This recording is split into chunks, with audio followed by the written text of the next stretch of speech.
1971లో India Pakistan యుద్ధం జరిగినప్పుడు యుద్ధంలో పాకిస్తాన్ ను ఓడగొట్టి బంగ్లాదేశ్ ను విడగొట్టి అమెరికా ప్రెసిడెంట్ ను భారత రాజకీయాలలో మీరు కలగజేసుకోకండి, కలగజేసుకుంటే భారతదేశం ఊరుకోదు అని అమెరికన్ ప్రెసిడెంట్ ను హెచ్చరించిన భారత ప్రధానమంత్రి శ్రీమతి ఇందిరాగాంధీ గారు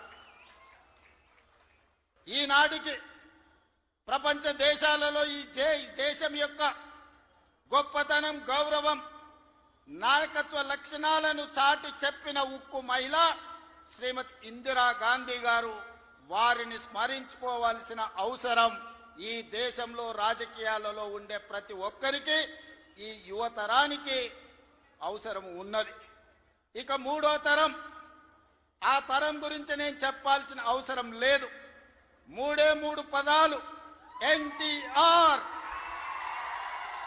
ఈ 3 అక్షరాలు నీతి, నిజాయితీ, నిబద్ధత, ఉక్కు సంకల్పం కలిగిన నాయకుడు ఎవరైనా ఉన్నారు ఈ దేశంలో అంటే తెలుగు జాతి గర్వించదగ్గ బిడ్డ ఎన్టీఆర్.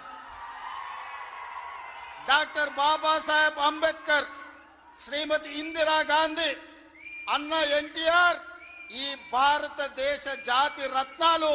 ఈ జాతి రత్నాలు ఈ దేశం ఉన్నంతకాలం, మానవుల మనుగడ ఉన్నంతకాలం వారి కీర్తి ప్రతిష్టలు, వారి నిర్ణయాలను మనం స్మరించుకోవాల్సిన బాధ్యత ఈ రోజు మన అందరి మీద ఉన్నది.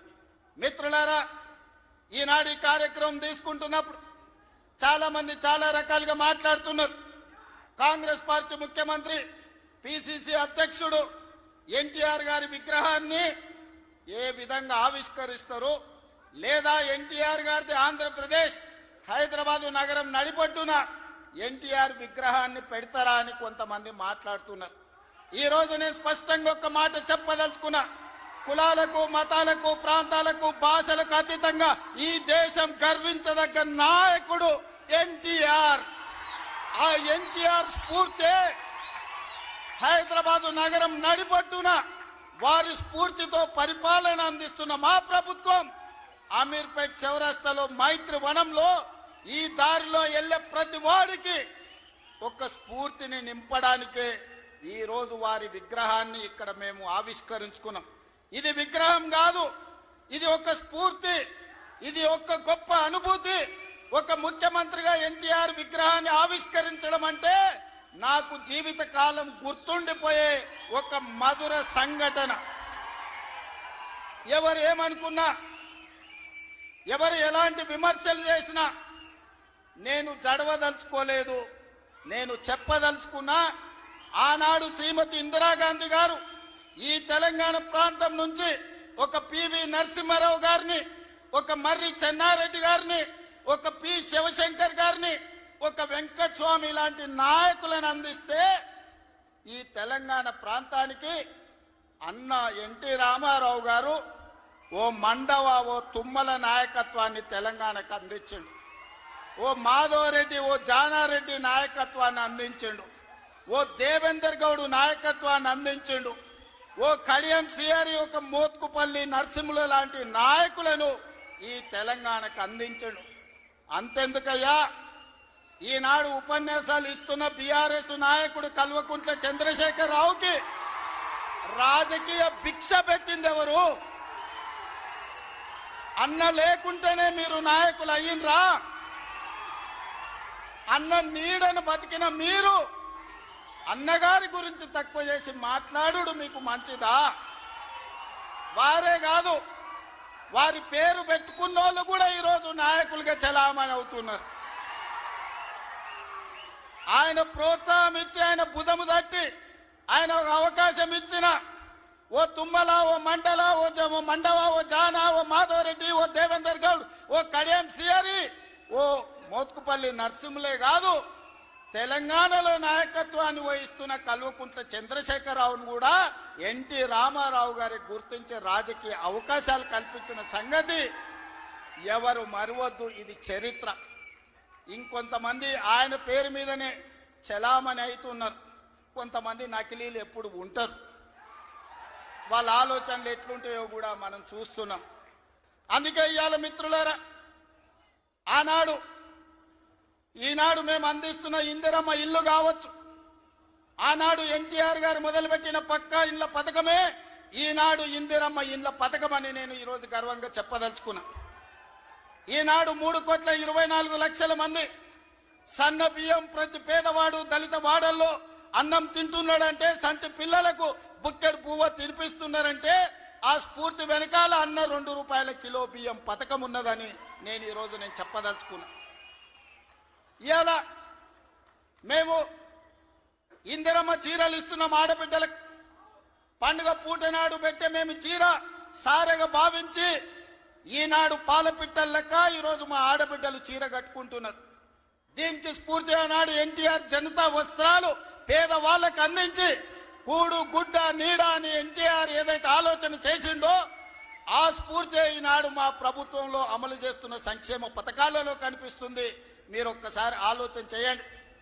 ఈనాడు వైఎస్ఆర్ ప్రకటించిన ఉచిత కరెంటు కావచ్చు, ఈనాడు రైతులకు మేము అందిస్తున్న 24 గంటల ఉచిత కరెంటు, దీనికి స్ఫూర్తి ఆనాడు అన్న ఎన్టీఆర్ 50 రూపాయలకే హార్స్ పవర్ అని రైతాంగాన్ని ఆదుకోవడానికి వారు అందించిన విద్యుత్తే, వారు అందించిన శక్తే ఈనాడు ఉచిత విద్యుత్తు అని నేను చెప్పదలుచుకున్నా. ఇవాళ మిత్రులారా, ఆనాడు ఎస్సీల కోసం, ఎస్టీల కోసం, మైనారిటీల కోసం అమ్మ ఇందిరమ్మ పాటుపడితే బలహీన వర్గాల కోసం అన్న ఎన్టీఆర్ పాటుపడ్డాడు. ఇవాళ బలహీన వర్గాలు, పాలితులుగా ఉన్న బలహీన వర్గాలు ఈరోజు పాలకులుగా మారినరు అని అంటే అన్నగారి యొక్క ఆశీర్వాదం తెలంగాణ సమాజానికి అందబట్టే పాలితులుగా ఉన్న బలహీన వర్గాలు ఈరోజు పాలకులుగా మారినరు. ఒకనాడు గ్రామాలలో పటేలు పట్వారి వ్యవస్థ ఎంత బలంగా ఉండేనో వాళ్ళ చేతుల్లో తెలంగాణ నలిగిపోతుంటే ఎన్టీ రామారావు గారు పటేల్ పట్వారి వ్యవస్థను రద్దు చేసి పేదలకు విముక్తి కలిగించిన చరిత్ర ఈ ప్రాంతంలో ఉన్నది.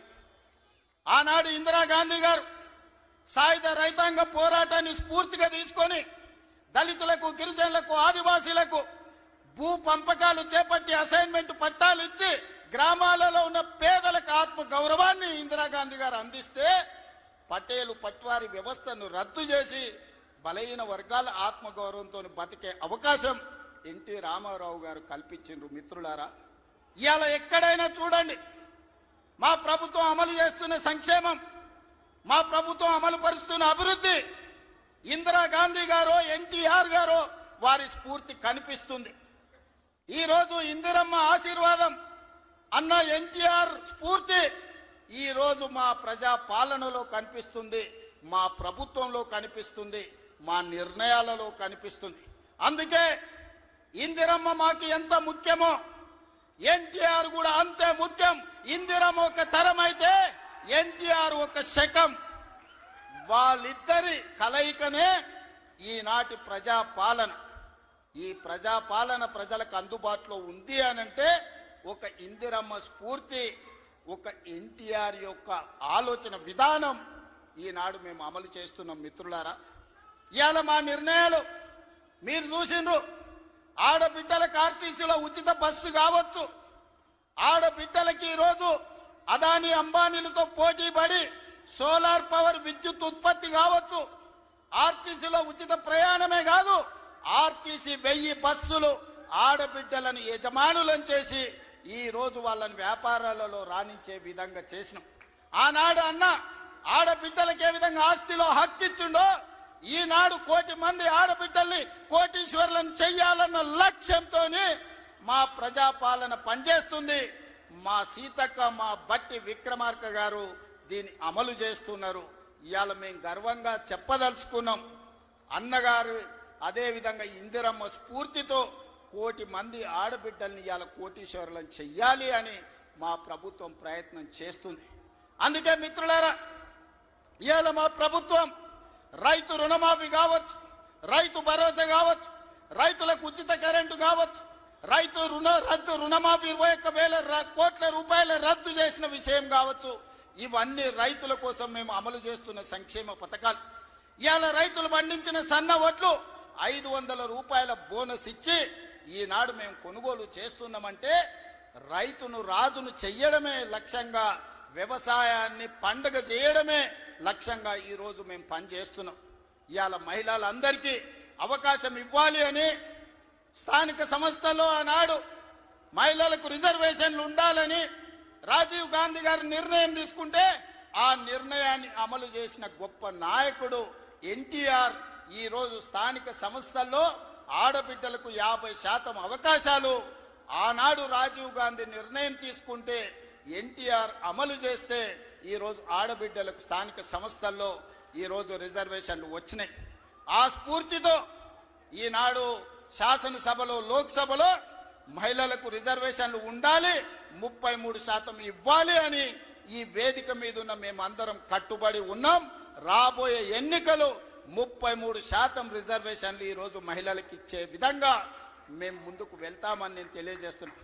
మిత్రులారా, ఆనాడు యువకులు 25-26 ఏళ్ల యూనివర్సిటీలో చదువుకున్న పిల్లలకు, మారుమూల ప్రాంతాలలో ఉన్న పేదలకు ఏ విధంగా అయితే ఎన్టీఆర్ గారు టికెట్లు ఇచ్చి గెలిపించిండో ఈనాడు మా ప్రభుత్వంలో కూడా ఒక మందుల సామెల్, ఒక ఎడమ బొచ్చు లాంటి వాళ్ళు, అత్యంత నిరుపేదలు, ఇందిరమ్మ ఇండ్లలో ఉండే పేదలు రూపాయి లేకపోయినా టికెట్లు ఇచ్చి ఇవాళ ఎమ్మెల్యేలను చేసినాం. ఒక యువమిత్రుడు, క్రీడాకారుడు బాలయ్య గారి బ్యాచ్మెట్ నిజాం కాలేజీలో క్రీడాకారుణ్ణి ఇవాళ మంత్రిని చేసిన మహమ్మద్ అజారుద్దీన్ గారిని, ఈ రోజు వాకిటి శ్రీహరి కావచ్చు, యువమిత్రుడు పొన్నం ప్రభాకర్ విద్యార్థి రాజకీయాల నుంచి వచ్చిన మిత్రుడు ఈ రోజు మంత్రివర్గంలో సహచరుడు. అంటే ఇవన్నీ కూడా యువత కోసం. ఈ రోజు రాష్ట్రంలో మొదటి సంవత్సరంలోనే 67,000 ప్రభుత్వ ఉద్యోగ నియామకాలు చేపట్టి ఈ రోజు యువకులకు ఉద్యోగ ఉపాధి అవకాశాలు కల్పించినాం. మహిళలకు 60,000 కోట్ల రూపాయల బ్యాంకు లింకేజ్ అప్పులు ఇప్పించినాం. ఈ రోజు మహిళలు వ్యాపారం చేసుకుంటూ, యువకులు ఉద్యోగాలకు పోటీ పడుతుండ్రు, రైతులు వ్యవసాయంలో లాభసాటిగా ఈరోజు ముందుకు సాగుతున్నారు. ఇవన్నీ మీ ఆశీర్వాదంతో మీరండగా నిలబడి ఆనాడు 2023 డిసెంబర్ 7 నాడు ప్రజాపాలనను మీ ఆశీర్వాదంతో అధికారం చేపట్టి ఉప ఎన్నికలు జరిగితే కంటోన్మెంట్ అయినా, జూబ్లీ హిల్స్ అయినా మీరందరూ అండగా నిలబడి గెలిపించబట్టే ఈనాడు ప్రజాపాలన ముందుకు సాగుతుంది. భవిష్యత్తులో మీరు ఇదే విధంగా అండగా ఉండాలి. ఈ సందర్భంగా చివరగా ఒక్క మాట చెప్పదలుచుకున్నా. 94 నుంచి 2004 వరకు 10 సంవత్సరాలు తెలుగుదేశం పార్టీ అధికారంలో ఉంది. 2004 నుంచి 2014 వరకు 10 సంవత్సరాలు కాంగ్రెస్ పార్టీ అధికారంలో ఉంది. 2014 నుంచి 2024 వరకు బీఆర్ఎస్ అధికారంలో ఉంది. ఇవాళ నేను చెప్తున్నా, మీ ఉత్సాహం, మీ ఊపు చూసిన తర్వాత 2024 నుంచి 2034 వరకు మాదే అధికారం. సంక్షేమాన్ని, అభివృద్ధిని అంతర్జాతీయ స్థాయికి తీసుకెళ్లే బాధ్యత మేము తీసుకుంటాం. ఎన్నో అభివృద్ధి పనులు జరుగుతున్నాయి, మీరు అండగా నిలబడండి. హైదరాబాదు నగరాన్ని అంతర్జాతీయ స్థాయిలో అభివృద్ధి చేయడానికి మేము ప్రయత్నం చేస్తున్నాం. ఆనాడు మీ రోజున ఫైనాన్షియల్ డిస్ట్రిక్ట్ కావచ్చు, హైటెక్ సిటీ కావచ్చు, వీటన్నిటినీ చంద్రబాబు నాయుడు గారు ప్రణాళికబద్ధంగా ముందుకు తీసుకెళ్లింది.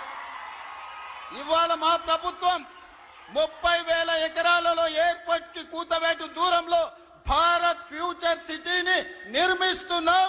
ప్రపంచాన్ని అక్కడికి తీసుకొస్తాం. ఈనాడు మన యువత ప్రపంచ దేశాలలో దిగ్గజ కంపెనీలకు పనిచేస్తున్నారు. సత్య నాదెల్ల కావచ్చు, శంతను నారాయణ్ కావచ్చు, అజయ్ బంగా కావచ్చు, ప్రేమ్జీ వాత్సవ్ కావచ్చు, వీళ్ళంతా హైదరాబాద్ బాయ్స్. హైదరాబాద్ పబ్లిక్ స్కూల్లో చదువుకున్న వాళ్ళు ప్రపంచ పెద్ద పెద్ద దిగ్గజ కంపెనీలకు సీఈఓలు. ఇవాళ మనం ఎక్కడికో వెళ్ళి ఆ కంపెనీలలో పనిచేయడం కాదు, ఆ కంపెనీలను ఇక్కడికి తెస్తాం, భారత్ ఫ్యూచర్ సిటీలో పెట్టిస్తాం. ఈ కంపెనీలను పెట్టడమే కాదు, అలాంటి కంపెనీలకు తెలంగాణ యువతను యజమానులను చేసే బాధ్యత ఈ ప్రభుత్వం తీసుకుంటుంది. నూతన విధానంతో ప్రోత్సాహకాలు ఇస్తుంది, యువతకు ఉద్యోగ ఉపాధి అవకాశాలు కల్పిస్తుంది. మన నగర అభివృద్ధి కోసం మీరందరూ సహకరించాలి, మీరందరూ అండగా నిలబడాలి.